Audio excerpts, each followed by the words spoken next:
warm welcome to another Tabletop Games blog unboxing video. Today we're looking at the long-awaited Wingspan by Stonemaier Games, designed by Elizabeth Hargrave and illustrated by Natalia Rojas, Maria Martinez, Jaramillo and Beth Sobel. Apologies if I've mispronounced these names. It's a 1 to 5 player action selection, card drafting, set collection sort of game, bit of resource management as well. There is a complexity, well, it's ages 10 or above, so I think that probably equates to maybe 1.5, 2 out of 5.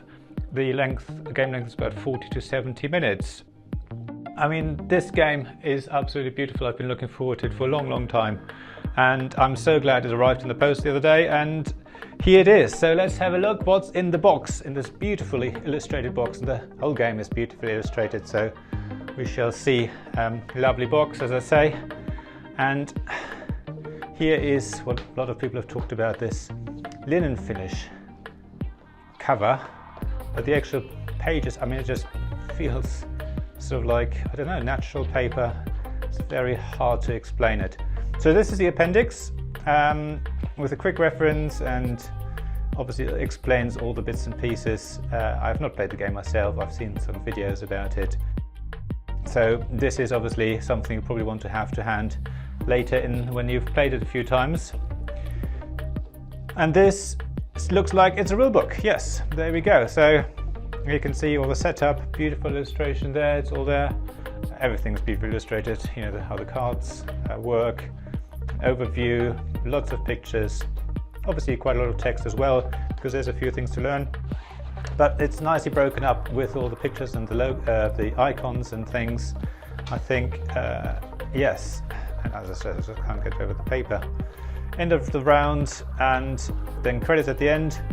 I think given the type of game, people always say they should have something on the back of the manual to explain a bit more, so as a quick reference, but I think that's where the appendix comes in. And given there's so many different bird powers and things, it's probably hard to squeeze it all into one paper. So I think it makes sense to have an appendix instead of putting something on the back of the rulebook. And then here's the Automa, which, as I say, is for the one-player version. Looks relatively straightforward. But of course, I believe you can just add it to any player count.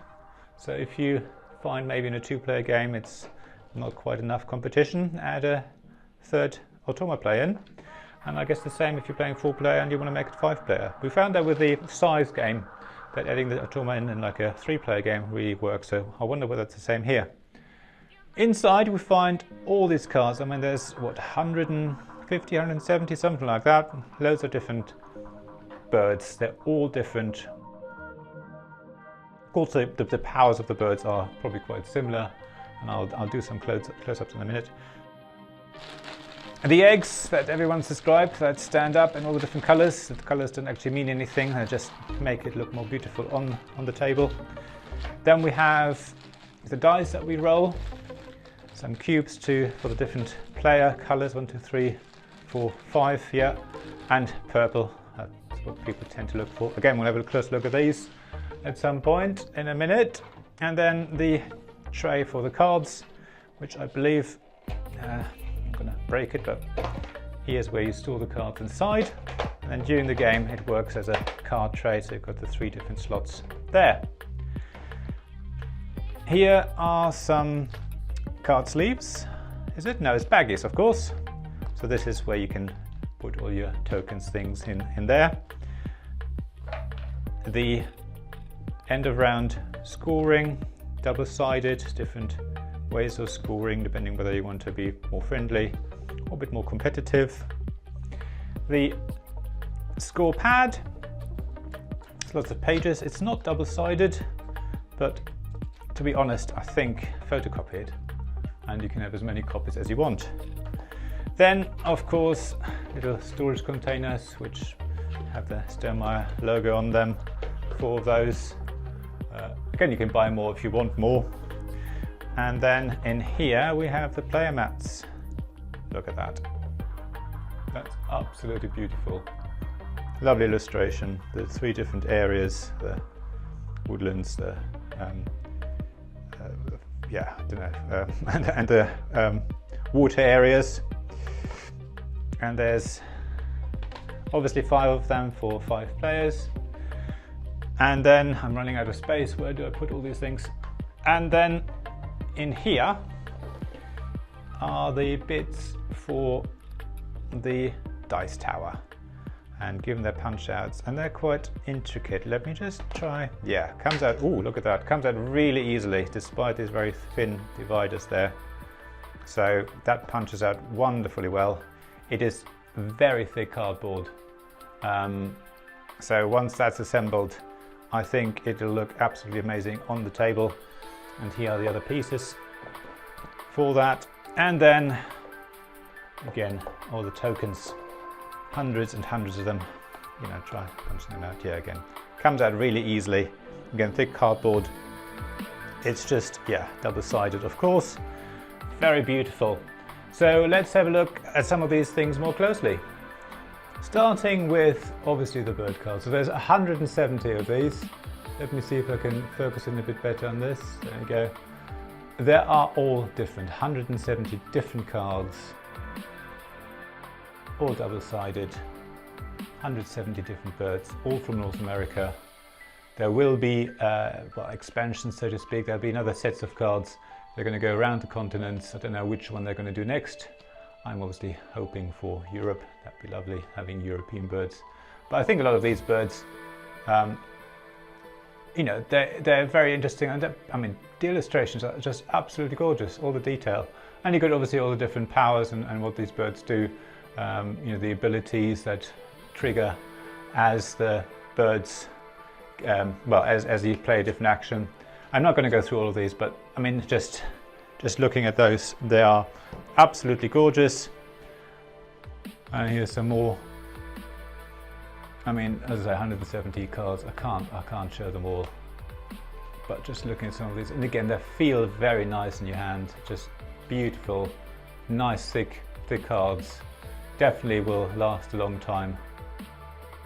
And moving on to the dice. Nice thick wooden dice. Oop, nice big chunky ones. Remind me of dice that I would have used as a child. Let me zoom them into this one. Yeah, those are wooden dice you might know for some children's games. And I always loved playing with those. So yeah, they feel really good in your hand. And as I say, you're supposed to use the dice tower for those anyway, but yes, I mean, they work really well. And here are the famous eggs. I don't know, I'll do proper close-ups in a minute of those, but yeah, just look at those. They obviously all flattened at the bottom so they can all stand up, and they come in all the different colors that I showed earlier, just showing these. And then obviously the cubes for your action selection, they come in all the different 5 colors. I've just chosen purple here. So yes, let's have a close look at some of these now, so you can get more of the detail. As I say, it's the components. It's just absolutely amazing. They are really high quality. They are, yeah, what you sort of expect from Stonemaier games. I think really high quality components. The dice, wooden dice, are beautiful, and the illustrations. You just can't get over having 170 different birds on there. Even, of course, I mean, some of them will have similar sort of functions, but just having every card different, I think it's very interesting. And I think there's a sort of brief explanation what every bird actually is in real life, some stats as well, like, you know, wingspan and things, and Latin name. And yeah, so I can't wait to play this game. I'm really looking forward to it. I'm going to try that out. I'm going to have to read the rules first, but I watched some of the playthrough videos and teach videos, and hopefully that'll help me get going more quickly. So this is Wingspan by Stonemaier Games and Elizabeth Hargrave. And that's all. Thanks very much for watching. As always, please subscribe, like, and comment below. That's always welcome. You know, get those things going. Also, check out my blog, my Twitter feed, Patreon page, Ko-fi page. If you like this, please support me. Links in the description, as always, below. And I'm looking forward to seeing you again soon. So thank you again very much for watching.